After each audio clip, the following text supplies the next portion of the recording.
tudo bem? É uma alegria estar aqui hoje para falar desse tema que eu gosto tanto.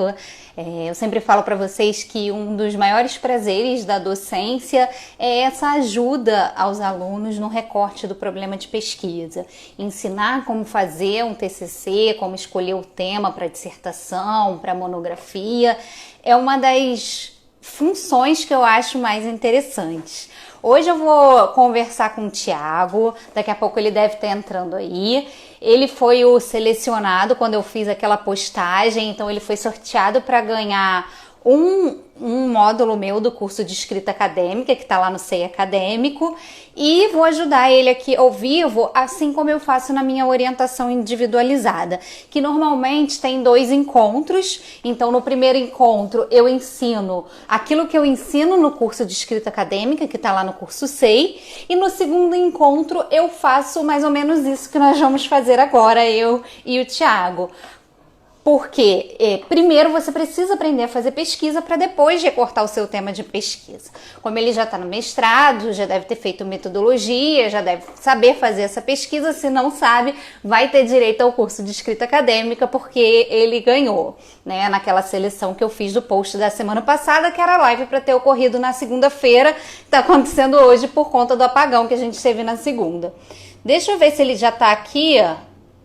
Acho que ele já está aqui, eu vou convidar ele para participar. Aqui. Sou graduado pela Universidade Federal de Mato Grosso do Sul, sou especialista em Direito Constitucional e especialista em Processo Civil. Atualmente eu sou mestrando pela Universidade de Santa Cruz do Sul, no Rio Grande do Sul, sou bolsista CAPES lá. Ai, que bom, nesses tempos isso é raridade. Graças a Deus consegui, foi um programa CAPES 5 lá, então foi uma oportunidade muito, muito boa para mim. Eu sou advogado inscrito na UB Ceará e atualmente também faço uma pós-graduação em Direito Público. Nossa, você fez graduação no Mato Grosso, faz mestrado no Sul e só UB Ceará? Nômade! E atualmente eu estou no interior de São Paulo, na cidade de Votuporanga, que é onde minha namorada reside. Então, passeando por vários estados aí. Legal, morando no Brasil todo. Sim. Uma experiência muito enriquecedora para mim, conhecer novas culturas. E o seu programa... Eu não fui para o Rio Grande do Sul, porque... Por causa da pandemia. Remoto. As aulas são tá, mas já iniciou, né? Você fez o primeiro ano. Já. Já fez metodologia? Já. E confesso que como eu já tinha tinha conversado pelo direct, né, que eu tenho uma certa dificuldade. Mesmo assim, nunca foi culpa dos professores, mesmo tinha uma deficiência minha de não aprofundar tanto, né, na metodologia. Mas que, com certeza, quem domina a metodologia e tudo que envolve o tema, com certeza facilita bastante. Porque eu tive que aprender muitas coisas, ainda tenho muita dificuldade sobre recorte do tema, enfim. Mas para quem domina já é assim, um avanço significativo. Não só dominar teoricamente o assunto, mas como também a metodologia auxilia bastante. Assim, é incrível como há um ganho em relação à pesquisa para quem domina a metodologia de pesquisa. Com certeza. Espero que o curso de escrita acadêmica te ajude a complementar a matéria de disciplina de metodologia que você já fez. E o que ele está falando é a pura verdade, porque assim, ele fez provavelmente um pré-projeto de pesquisa para entrar no mestrado e agora vai fazer um projeto de pesquisa efetivamente para qualificar. Você não qualificou ainda não, né? Já qualificou? No final do ano, não. Então, aí o projeto de pesquisa da qualificação é um projeto bem mais robusto do que o que a gente apresenta para entrar. Tem sumário, tem o detalhamento do que você pretende abordar em cada um dos capítulos. Então, no mestrado e no doutorado existe esse processo de qualificação. Eu estou passando pelo mesmo que você hoje, eu fiquei a tarde inteira trabalhando no meu projeto para qualificar no doutorado e não é simples, não. Então, até antes de você falar do seu tema, eu vou falar muito brevemente, porque não vai dar tempo de falar tudo, mas o primeiro passo, né, o passo a passo para a gente escolher a partir de um tema muito geral e transformar ele num objeto de pesquisa é buscar as palavras-chave. Então, te sugiro até depois da nossa live que a gente conversar, você selecionar aí 3, 4 palavras-chave de tudo que a gente conversou, porque é aí que você vai recortar o seu objeto de pesquisa, porque você vai pegar essas palavras-chave e vai inserir no que a gente chama de plataformas de indexação de artigos, que é a Biblioteca Nacional de Teses e Dissertações, a plataforma CAPES, a biblioteca da CAPES de dissertações, tem o Google Acadêmico também e várias outras revistas. E você precisa inserir as mesmas palavras-chave em todas elas, porque só assim você vai garantir que você está cobrindo minimamente, porque sempre pode ficar algum trabalho importante de fora, mas que você está cobrindo minimamente tudo que já foi escrito sobre aquele tema e de forma recortada, porque absolutamente tudo que já foi escrito de um tema é impossível a gente ler. Então, como é impossível ler tudo, a gente lê aquilo que a gente filtrou pelas palavras-chave. É isso que é uma sinceridade metodológica, vamos dizer assim. Eu não posso ler tudo, eu não tenho tempo de ler tudo, como ninguém tem. Então, eu vou ler tudo que eu filtrar a partir da palavra X, Y e Z, que são aqueles temas que têm a ver com o meu trabalho e que eu recortei. Então, você direcionou a sua pesquisa como se ela fosse um funil mesmo. Você pegou de um tema grandão e foi afunilando, e o que você vai ler é um recorte menor que seria, em tese, viável para você ler. Você pode ser que você tenha que recortar ainda mais, mas é você que vai ver. Se você insere as palavras-chave e você encontra 300 resultados, é muita coisa. Então, você precisa recortar mais até você chegar em 50, vamos dizer assim, em 20, não sei. Você que vai dizer de acordo com a sua realidade, com o tempo que você tem, com a particularidade da sua vida e o tempo de pesquisa, seu orientador e etc, entendeu? Então, vamos lá. Conta pra mim o que você quer pesquisar. Então, eu já tinha conversado direto, já adiantei o tema. Eu vou ler o tema e depois eu posso falar um pouco. A sobrevivência da Constituição em tempos de crise na democracia brasileira. Populismo, protagonismo judicial e o mal-estar institucional entre o Supremo Tribunal Federal e o chefe do Executivo no ano de 2021. A minha ideia partiu porque eu fiquei muito incomodado, assim, até mesmo como pesquisador, desses acontecimentos assim, um pouco... democráticas. Certa dificuldade, né? Ainda como pesquisador tem que manter essa parcialidade, né? Mas que geraram um certo, ou pelo menos eu vou tentar chegar a isso para descobrir se aconteceu um certo desgaste na nossa democracia. Foi esse embate entre o Supremo Tribunal Federal, mesmo que protagonizado por alguns ministros, né? Aqui citando principalmente o Alexandre de Moraes e o Luiz Roberto Barroso, e o nosso presidente Bolsonaro. Inicialmente foi principalmente daquela decisão, né, sobre a competência concorrente em relação às medidas restritivas, que na primeira vez na história o STF tem que explicar a decisão para que ela não seja envolvida em fake news, né, pela base governista, e partir também pelo inquérito dos atos antidemocráticos, né, realizados pelo Supremo Tribunal Federal. E eu acho que o ponto final, assim, acho que impactou mais foi o 7 de setembro e no dia posterior também a questão no STF, principalmente em relação ao Luiz Roberto Barroso, a questão da urna eleitoral, né, a discussão sobre o voto impresso, enfim. Todos esses núcleos, né, de embate entre os ministros e o chefe executivo causaram um certo, assim, a vontade de querer teorizar sobre aquilo para ver o que a gente pode aprender com essas situações, né?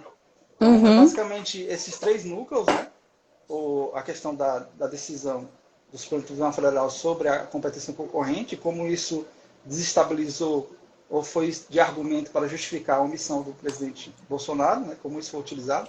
A questão das urnas eleitorais, né, o debate sobre o voto impresso e qual a segurança que as urnas eleitorais trazem para o debate político. E, em terceiro lugar, o inquérito dos atos antidemocráticos, realmente aqui citando a prisão do deputado Daniel Silveira e a prisão de outros aliados do governo no âmbito desse inquérito dos atos antidemocráticos, e finalizando com a questão do 7 de setembro e a pacificação, né, intermediada pelo Michel Temer, que deu uns panos frios para essa discussão, né? Então, todo esse desenvolvimento me incomodou de certa forma, e eu quis discutir teoricamente para saber se esses embates institucionais eles desgastaram de certa forma a nossa democracia.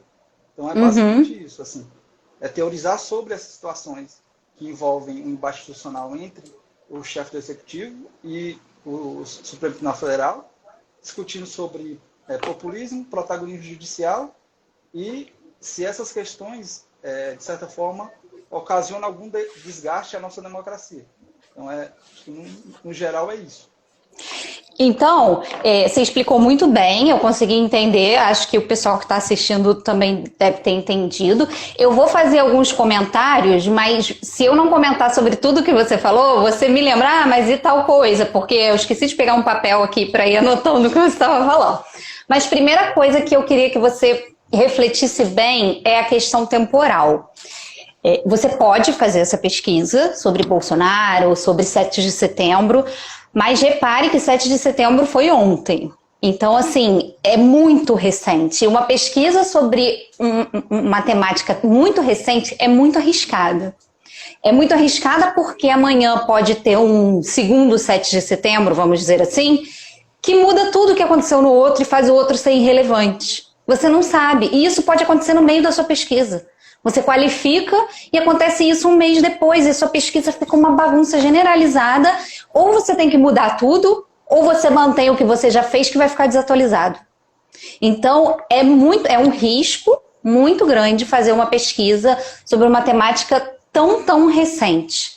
Se você quer estudar Bolsonaro, limita os 2 primeiros anos do governo Bolsonaro. Tudo bem que não teve o 7 de setembro, não teve a coisa do Temer, não teve não lembro quando foi a decisão da competência concorrente, se foi nesse tempo, mas limita isso. Foi 2020, então, dentro dos 2 primeiros anos. Então, é um recorte temporal, que aí você vai analisar os 2 primeiros anos, já pega o início da pandemia, por exemplo.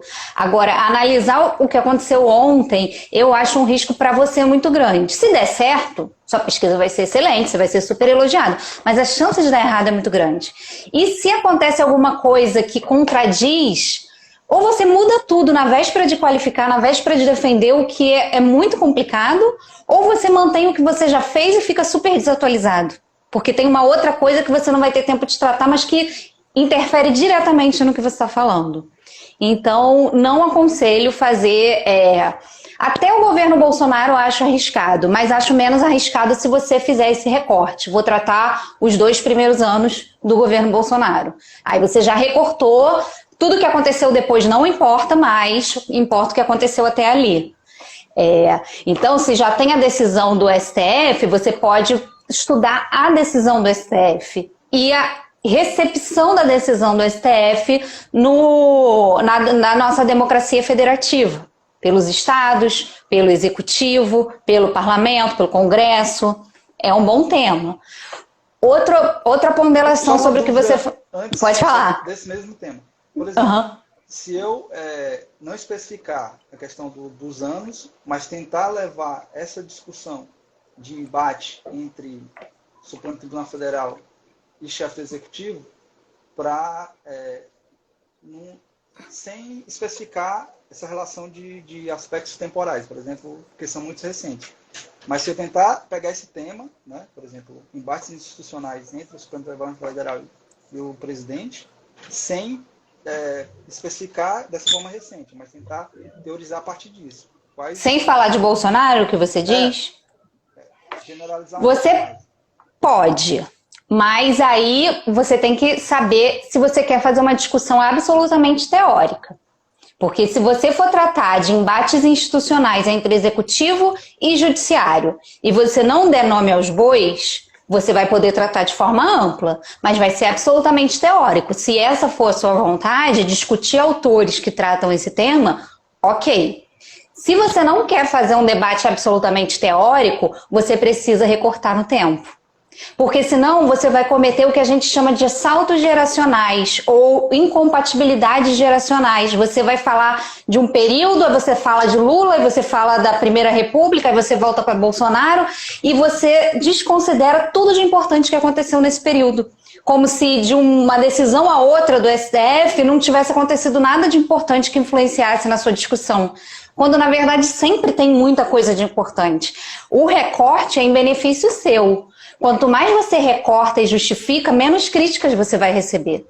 Porque quando você qualificar, você vai fazer um projeto de pesquisa que é uma promessa de pesquisa. Você vai estar prometendo para a banca que você vai fazer aquela pesquisa. E se você promete uma coisa ampla demais, quem vai se prejudicar é você. Se você já promete com tudo recortado, olha, eu vou fazer isso, vou seguir nesse caminho, vou estudar isso, você tem que dar menos margem para as críticas. Entendeu? Você está se resguardando e a sua pesquisa não vai cometer essas inconsistências geracionais de desconsiderar coisas muito importantes que você obviamente não vai ter tempo de dar conta. Você não vai poder dar conta de todas as decisões do STF sobre competência concorrente. Você não vai poder dar conta de todos os embates entre legislativo e entre judiciário e executivo. Então, ou você faz isso de forma teórica, e aí talvez você dê conta, se essa for a sua vontade, não tem problema nenhum, ou você faz de forma prática, mas aí você tem que recortar o período histórico, tá? Que pode ser 2 anos de Bolsonaro, pode ser do impeachment ao início do governo. Agora, do impeachment você já entra num outro debate, porque você vai ter que dizer foi golpe, não foi golpe, e isso é uma questão política, é uma questão jurídica, e se você pega esse período histórico, você necessariamente vai ter que passar por essa discussão. Sem dizer certo e errado, tá, gente? Não é a minha opinião, Daniela, aqui não. Um pesquisador que vai trabalhar o período de 2016, 2018 precisa passar pela discussão do que aconteceu no impeachment da Dilma e tudo mais. Pode fazer, mas você tem que recortar e saber as consequências disso. Outra coisa, ficou claro? Não, claro. Sobre... Então, assim, resumindo, esse recorte muito recente pode prejudicar em razão de que podem acontecer outros, como a discussão ainda está muito recente, podem acontecer outros situações que modifiquem totalmente o âmbito. Exato, vou dar um exemplo que, nossa, não vai acontecer de jeito nenhum. Mas vamos supor que a gente, sei lá, tem alguma espécie de golpe, vamos dizer assim. Como é que você vai trabalhar o 7 de setembro? O 7 de setembro vai ficar irrelevante frente a isso. Entendeu? Então você vai trabalhar um 7 de setembro, aí isso acontece 2 meses antes da defesa da sua dissertação, imagina. O que tem de valor no 7 de setembro frente ao que está acontecendo? Perde totalmente o valor, entendeu? Então a gente espera que não aconteça, mas a gente também esperava que não acontecia tanta coisa que aconteceu, né? E a gente foi se chocando aos poucos, ficando abismado com o quão grave a erosão da nossa democracia foi acontecendo, que o perigo de você tratar de um episódio como o 7 de setembro, que foi grave, é acontecer algo ainda mais grave e sua pesquisa ficar irrelevante. Entendeu? Então, dos 2 anos seria... Não precisa ser 2 anos. Eu sugeri 2 anos, porque se o seu desejo é trabalhar Bolsonaro, 2 anos pode ser 3 anos também. Eu só não acho que pode ser sem limite. Pode ser até o 7 de setembro.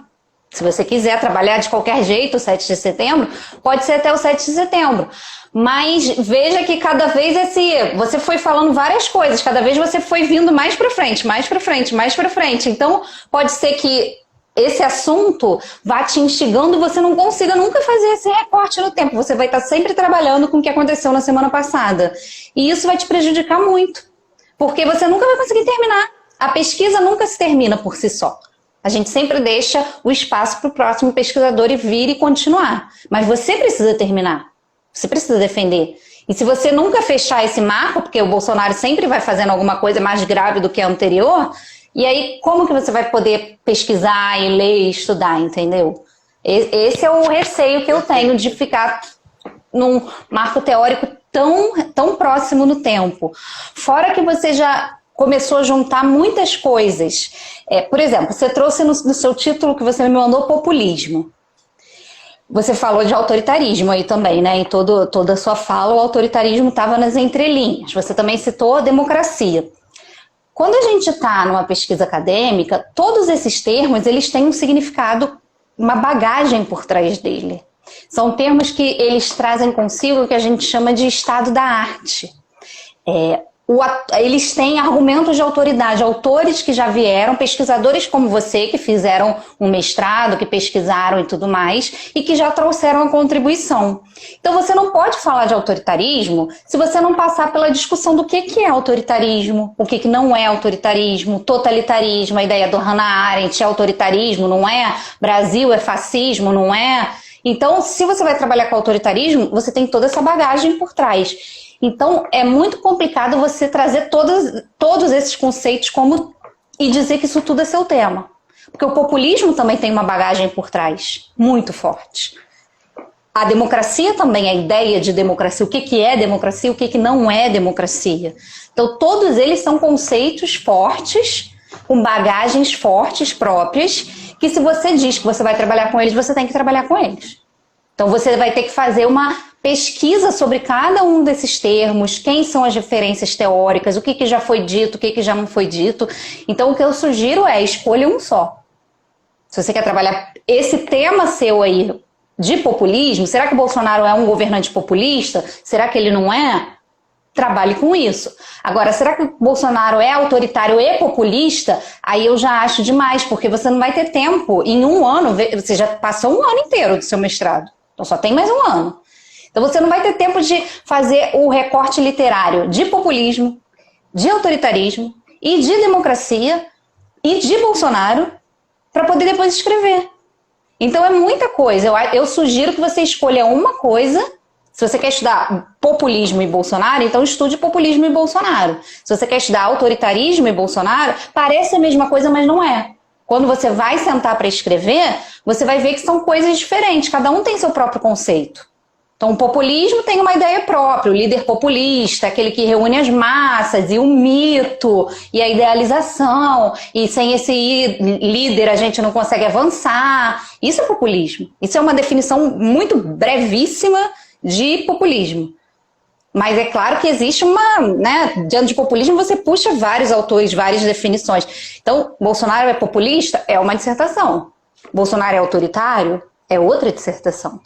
Me parece que você quer o autoritarismo, porque você está falando de conflito entre poderes, né? Então, me parece que você está mais ligado no desenho institucional do que na questão líder populista, né? Toda essa população que foi na rua e tal, porque será que essas pessoas ainda, né, idealizam ele depois de tudo que fez e tal? Não me parece ser essa a sua questão. Me parece ser uma questão mais institucional. Por exemplo, o livro do O Povo contra a Democracia, acho que é Yasha Monk, né? Então ele trabalha essa questão do populismo relacionando como a ascensão desses governos populistas podem desembocar em autoritarismo. E ele vai trabalhar essa questão de ataque às instituições. Né? Aquele também porque as democracias morrem. Então, é mais ou menos essa mesma ideia, né? Steven Levitsky, né? Isso. Steven Levitsky. Isso. Mas eu entendi. Por exemplo, como eu tinha falado, seriam duas frentes, né? A ideia de que como práticas populistas, ou, né, na verdade, sim, são hipóteses, né?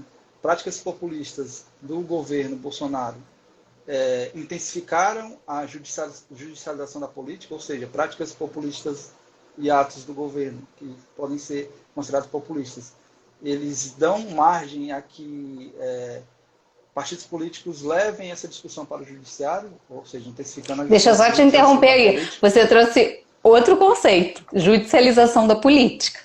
Judicialização da política é um outro conceito com uma bagagem muito forte. Então, no Brasil, a gente tem um histórico de judicialização da política. De repente, esse pode ser uma questão interessante, mas aí não é populismo e nem autoritarismo. É judicialização da política. Então, será que a judicialização da política teve seu auge com a decisão do STF da competência concorrente por causa da Covid?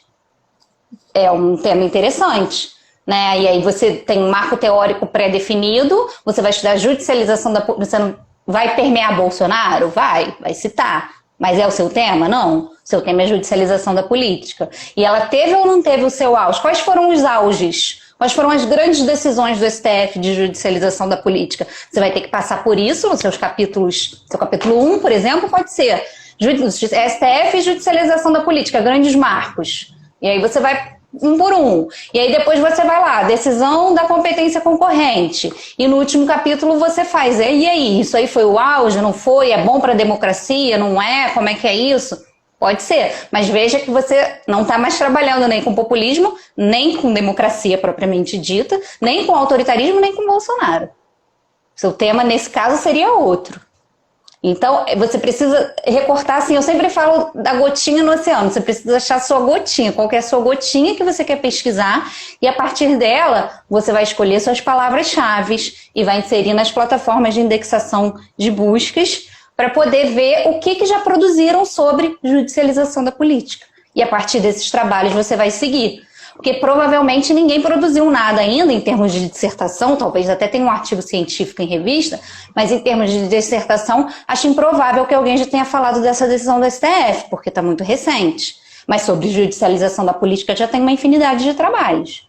Então você vai ter que dar conta desses trabalhos para poder falar da decisão recente que ninguém falou ainda.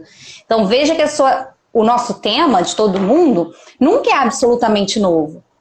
Porque não tem como. Agora é o olhar que vai ser novo. A sua contribuição particular vai ser uma lente sobre aquele tema que vai tornar ele inédito, vamos dizer assim. Que na dissertação é legal, na tese é um pré-requisito obrigatório.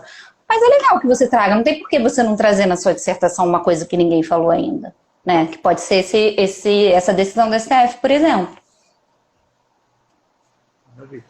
Então, recortar mais. Tá muito, são enfrentamentos teóricos muito difíceis de serem realizados na pesquisa, porque demanda trabalhar com muitos teóricos. Populismo, protagonismo judicial e embates institucionais. Isso, e você também traz muitos fatos, por exemplo, o 7 de setembro e a chamada do Temer, e quem foi Temer, e aí ajudou o Bolsonaro.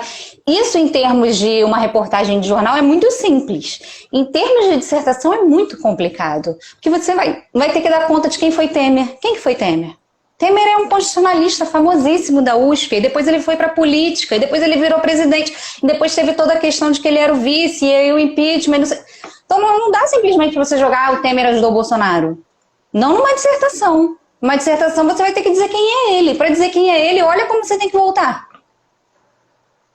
Só para dizer que o Temer ajudou o Bolsonaro a escrever a carta e não sei o quê. Então, para uma reportagem, é ok, é até interessante que seja assim, porque ninguém tem tempo de ler uma reportagem tão longa para se informar dos acontecimentos do dia anterior. Mas não é isso que se espera de uma dissertação. Entendeu? Então, além de várias temáticas, os fatos não são tão relevantes assim nesse momento. Num segundo momento, você pode escolher fazer um estudo de caso. E aí o fato vai se tornar importante. Mas nesse primeiro momento, eu acho que ainda não precisa. E outra coisa que você precisa levar em consideração é a metodologia que você vai utilizar. Depois que você escolher mesmo qual é o seu objeto, e ver o que está faltando, por exemplo, você escolheu a judicialização da política. Você leu vários trabalhos e você não conseguiu encontrar a resposta para aquela pergunta que estava na sua cabeça. Nenhum daqueles trabalhos foi exatamente o que você estava querendo. Então você achou uma lacuna. Essa lacuna é o que você vai preencher com a sua pesquisa, através da sua metodologia. Então o segundo passo é, o que é essa metodologia? É como se você elencasse para um ET que chegou aqui e ele vai fazer o trabalho para você. Então você vai ter que detalhar de uma forma muito precisa para que uma outra pessoa possa fazer aquele trabalho por você. Então a banca vai conseguir ver exatamente o que você quer fazer. Então no seu caso, qual seria a sua metodologia? Uma revisão bibliográfica primeiro, parece ser, né, dar conta desses trabalhos. de repente, um estudo de caso, que é essa decisão do STF. Como que você vai fazer? De repente, lendo os votos dos ministros.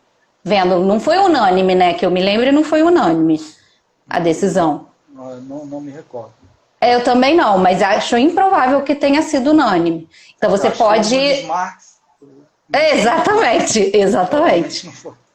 Exatamente. Então, aí tem um objeto de estudo, os votos dos ministros. Né? Você vai analisar, então você vai fazer uma revisão bibliográfica, depois você vai fazer um estudo de caso, que é a análise da decisão, e a decisão implica na decisão particular de cada ministro. Por isso que fica aquela decisão enorme, né, de 200 folhas de decisão. E aí depois, você vai fazer o quê? Você vai fazer a sua literatura conversar com o seu estudo de caso.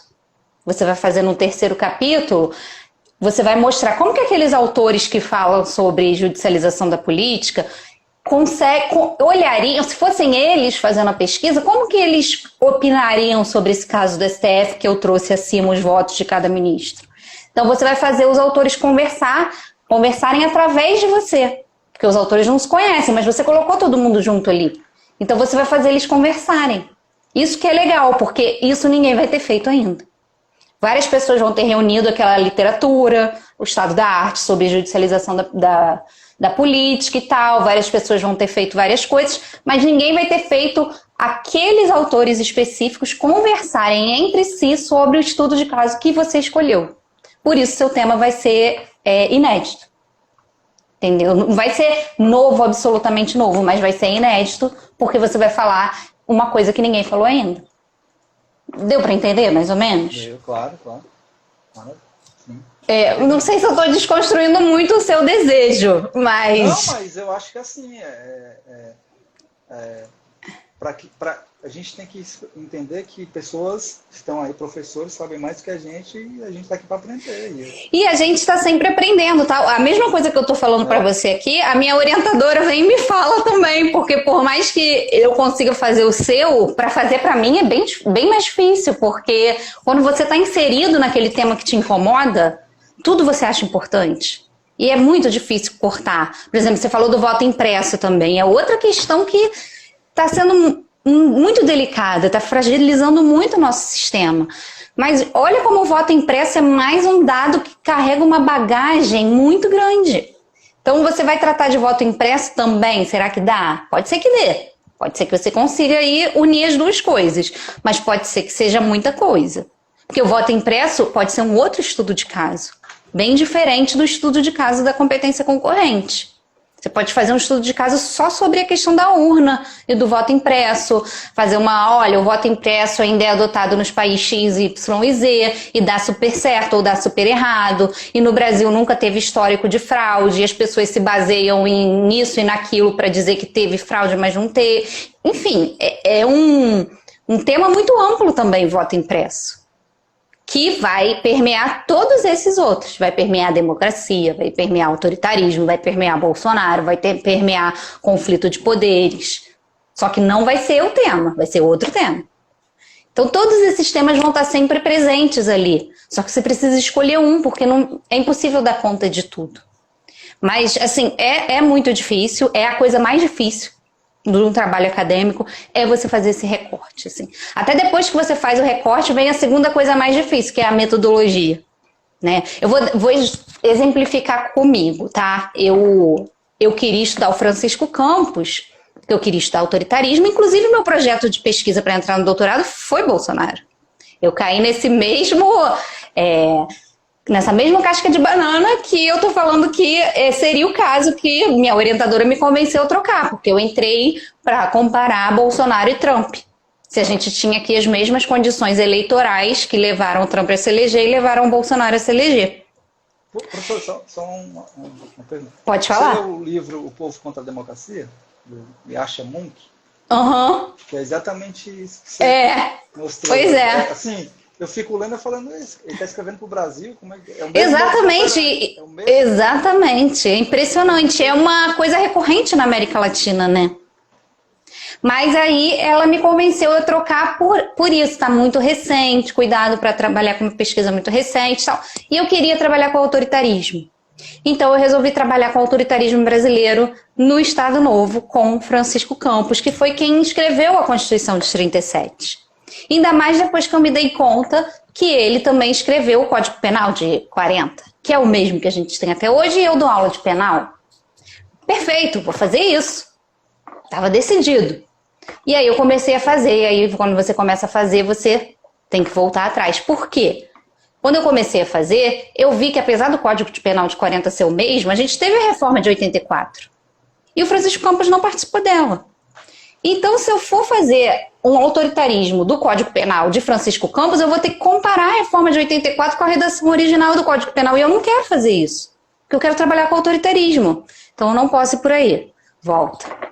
O que eu vou fazer agora? E depois eu me dei conta que Francisco Campos escreveu a exposição de motivos do Código Penal de 40, Código de Processo Civil de 39, Código de Processo Penal de 41, Lei de Contravenções Penais. Então, vou trabalhar a formação do Estado ali por Francisco Campos, analisando cada uma dessas leis. Tá tudo certo. Então, vou fazer isso. Fechou.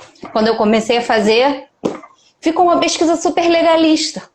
Não ficou de autoritarismo de novo. Eu estava analisando as leis. Estava analisando a Constituição de 37 com o Código Penal, com não sei o quê. E não é o que eu quero fazer. O que eu quero fazer é o autoritarismo. Então, volta de novo, pensa de novo. Não é simples, tá? Eu tô falando aqui porque eu tô vendo o seu tema de fora. Então, eu tenho uma imparcialidade. Mas para eu fazer o meu tema, que eu não tenho imparcialidade, porque eu tô dentro dele, é muito difícil. Então, é preciso recortar e depois do recorte ver qual é a metodologia. Porque quando você coloca o modo de fazer, pode ser que sua pesquisa enverede para um lado que você não quer. Como a minha estava enveredando para um aspecto muito legalista. Eu não quero estudar lei, quero estudar autoritarismo. Então, não é simples, não é simples não. É bem difícil, mas o caminho é esse. Recortar, recortar, recortar, recortar. Só uma pergunta, essa live vai ficar gravada? Porque aí vai ficar gravada assim. Depois tem que voltar para anotar tudo.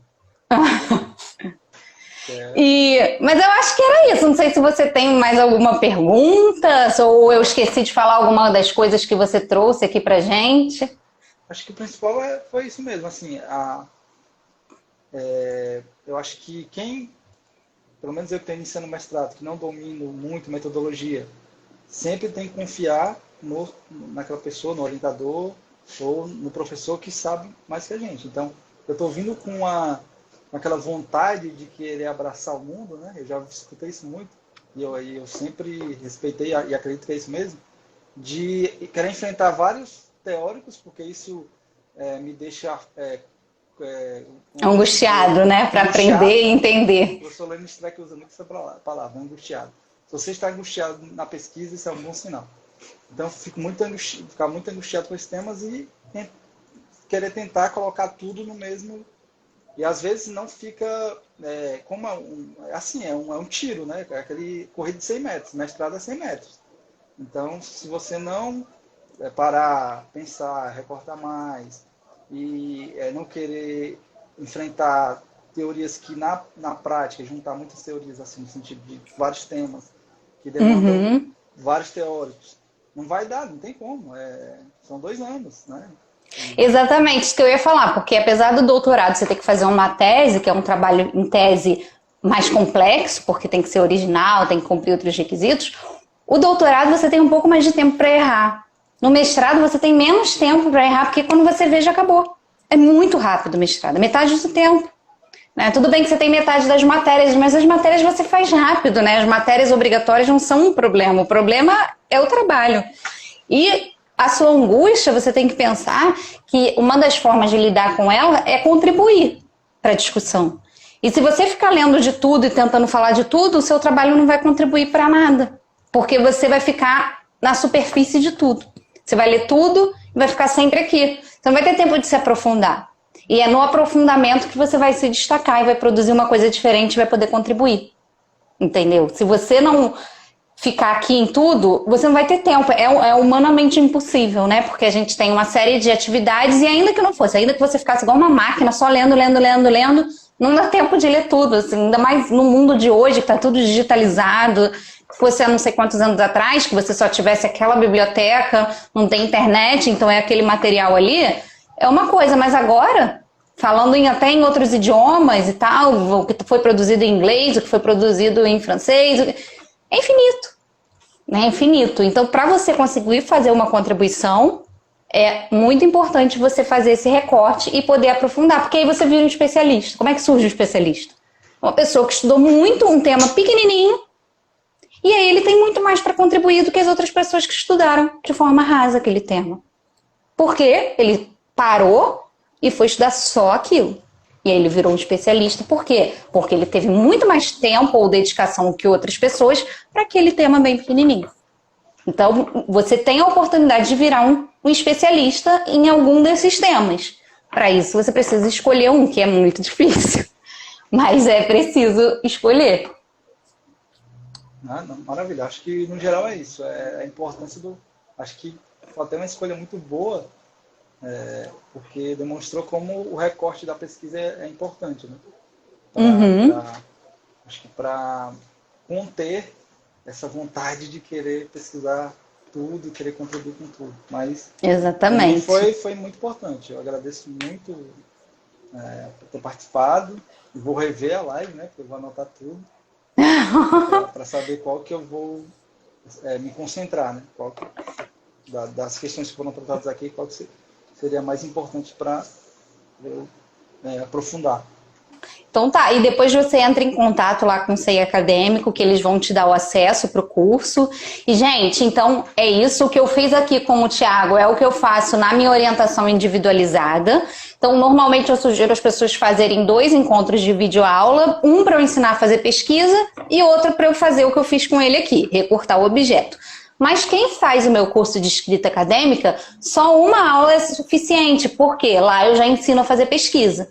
Então, a pessoa já chega com uma ideia do que é pesquisa. No seu caso, tenho certeza que você já tem uma ideia, até por já estar no mestrado, mas às vezes a pessoa quer pesquisar e está absolutamente crua, não sabe nada. Então, é muito importante essa primeira reunião ou fazer o curso de escrita acadêmica que está no SEI Acadêmico, que o Thiago ganhou com a escolha do tema dele.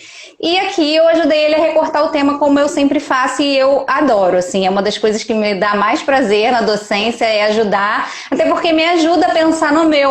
Quando eu tô pensando no seu, eu também tô aqui uma vozinha, o meu também tá amplo demais, então eu não posso falar disso tudo, não vai dar tempo, não sei o quê. Então eu acho que a pesquisa é muito isso, essa contribuição.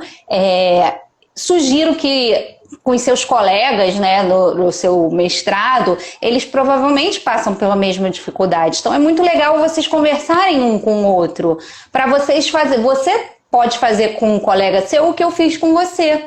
Porque você vai estar ouvindo, você pode ter certeza que quando você ouvir, você vai ter mais facilidade de apontar que a pessoa está muito ampla do que quando você está lendo o seu próprio texto. Então, de repente, fazer esses grupos com seus colegas é uma forma de ajudar todo mundo, né? Um vai ouvindo do outro e vai ajudando o outro a recortar e, ao mesmo tempo, fala do seu e ouve. E, para isso, nem precisa dos professores, né? Vocês mesmos podem se organizar. Depois que você escrever, é legal passar para um colega. Vem cá, o que você acha do meu projeto? Você acha que tá bom, não tá bom? E aí você leu do seu colega, o seu colega leu o seu. Então, é sempre bom ter uma dupla, assim. Que eu tive uma... Queria mandar um abraço aqui, porque o pessoal do meu mestrado alguns alunos estão acompanhando aqui. Divulguei lá, então. Que bom. Então, sejam todos muito bem-vindos. Turma da Unisc 2021. Que legal. A gente está sempre se preocupando um com o outro. Né? Eles com certeza vão aproveitar bastante o que foi discutido aqui. Que bom, gente. Muito prazer. Espero que vocês gostem mesmo. Gostei do perfil. Tô sempre dando dicas sobre essa parte metodológica, até porque é o meu dia a dia, né? Apesar de eu ser professora, eu também sou estudante. Então, tô sempre transitando pelos dois lados, né? Sendo aluna e sendo professora. Então, acho que essa parte de ter uma dupla, um trio, enfim, é bem legal que você possa confiar, que você possa dar o seu texto sem medo das críticas, né? Sabendo que a pessoa vai criticar o que realmente tem que ser criticado e não vai ficar botando defeito em tudo. É legal. Eu tive uma amiga assim no mestrado, a gente sempre fazia, agora no doutorado tem uma outra, a gente troca, eu leio dela, ela lê o meu, então é bem importante, é bem legal. Tá bom? Thiago, muito obrigada por ter participado. Obrigado pela oportunidade. Eu vou deixar salvo a live, tá bom? Tchau, gente. Um beijo. Boa noite. Tchau.